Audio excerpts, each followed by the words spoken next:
Hi, my name is Asha Gomez. Welcome to my kitchen. I have decided to put together a short series of videos of me cooking in the kitchen, making dishes from my book, My Two Souths. So I hope you enjoy this series that we have put together for you. So I grew up, like I said, in the Indian South, and every Sunday you went to Mass. I was raised Roman Catholic. And practically every household in the morning would make this stew so that when you came back from Mass, you would have this stew. The base of the stew remained the same, but what went into the stew, your socioeconomic condition kind of dictated that. So it could be anything from vegetables that went into it, to seafood, to chicken or beef or goat. We're going to do a vegetarian version today. We're making a portion for about 4 to 6, and it's really hearty and it's a feel-good stew. Here are the ingredients for this dish. You need a large yellow onion. You need about 2-inch piece, nice thick piece of ginger. Some green chilies. It could be long green chilies or serrano or jalapeno. It could be your choice. I'm going to use as my vegetables today carrots, some Yukon Golds, I love Yukon Gold potatoes, and some green beans, and some vegetable broth. For spices, we're going to use whole black pepper that we're going to crush fresh, and turmeric powder, and that's it. Those are your ingredients to make this dish. It's really, really simple. I'm going to turn my flame on. I have a nice large pot because, like I said, it's a stew and you want a nice big pot for it. I'm going to do a couple of tablespoons of, you could do a vegetable oil or olive oil. It's really your preference. 1 nice large yellow onion. And like I said, it's such a rustic stew that, you know, you want to keep the pieces nice and big and chunky for this dish. It just feels really hearty. And change up the vegetables. I mean, cabbage is really delicious with this. Nice big thick wedges of cabbage. So I'm just going to cut them up into nice big chunks and put it right in there.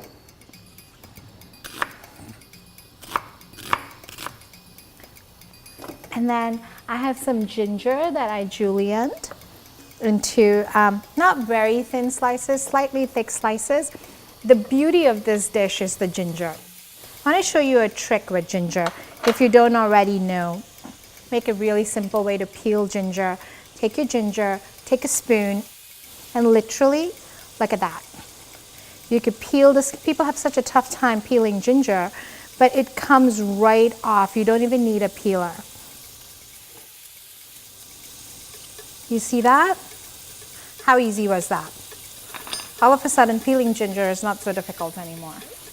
I am going to use 2 long green chilies, and I'm literally just going to split the chili in 2 because if you don't want the chili in there, once it's done cooking, you could just pull it out. I personally would leave it in there, but you know, move that around. And you don't want this to get golden brown, you just want it to get translucent before you put your vegetables in. But while this is happening, it's the perfect time for you to get your vegetables going. I already peeled the carrots. So now I just have to, you know, cut them into nice big chunks. I'm going to go on a bias and cut it into nice. I'm going to leave some of the carrot tops so it'll be pretty in the dish.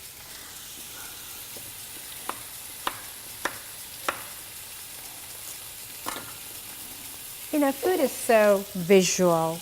It's that aesthetic appeal as well. Once you learn how to make this dish, I mean, I kid you not, it will end up in your rotation in your kitchen. If you have kids, it's a great way to get vegetables into them because it's hearty, it's wholesome, it's a one-dish wonder.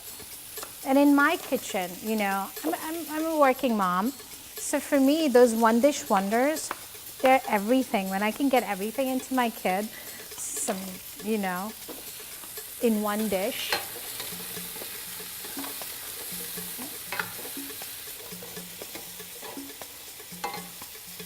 I'm going to use Yukon Gold potatoes. It's one of my favorite potatoes, but feel free to use Red Bliss or white potatoes if you'd like. I want nice big thick chunky pieces, so I selected, you know, a nice small potato that I could just cut in half.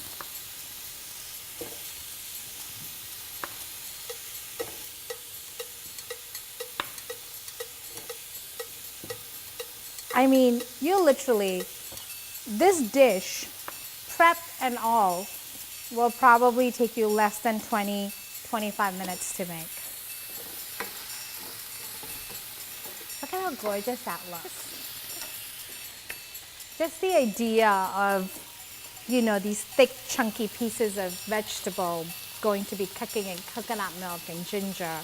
So I'm going to put a little bit of turmeric, because it gives it this really vibrant, gorgeous color when we're done. I got a couple of black peppercorns. I really like to crush my pepper fresh, so I never buy pre-crushed pepper. I have my handy dandy mortar and pestle.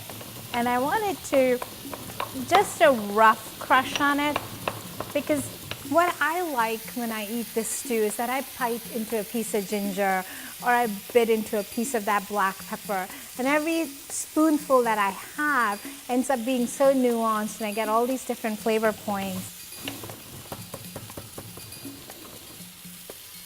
Of course, crush on that pepper.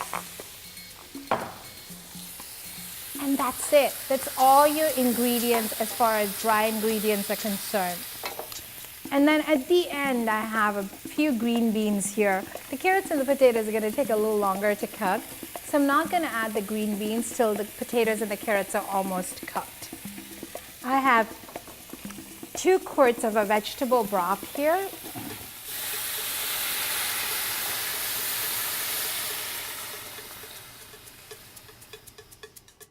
You're just going to cook this now till the carrots and the potatoes get fork tender. Then we'll come back and we'll add the green beans and the coconut milk, and dinner will be ready. So I put a lid on it, and I lowered the flame a little bit, and I let it cook for probably about 15 minutes now.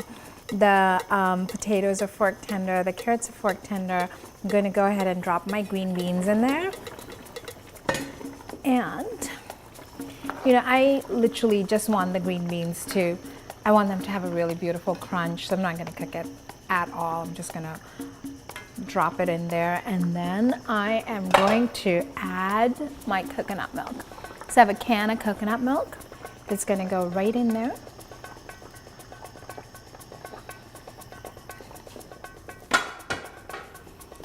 You're going to mix that up. Look at that. It's so beautiful.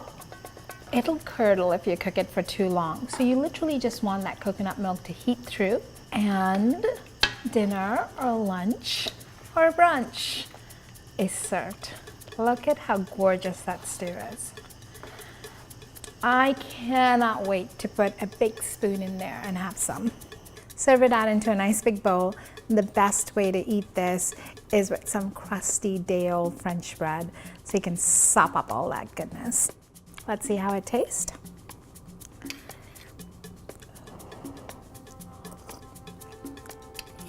It's really delicious, y'all. I hope you make this dish in your kitchen. Happy cooking.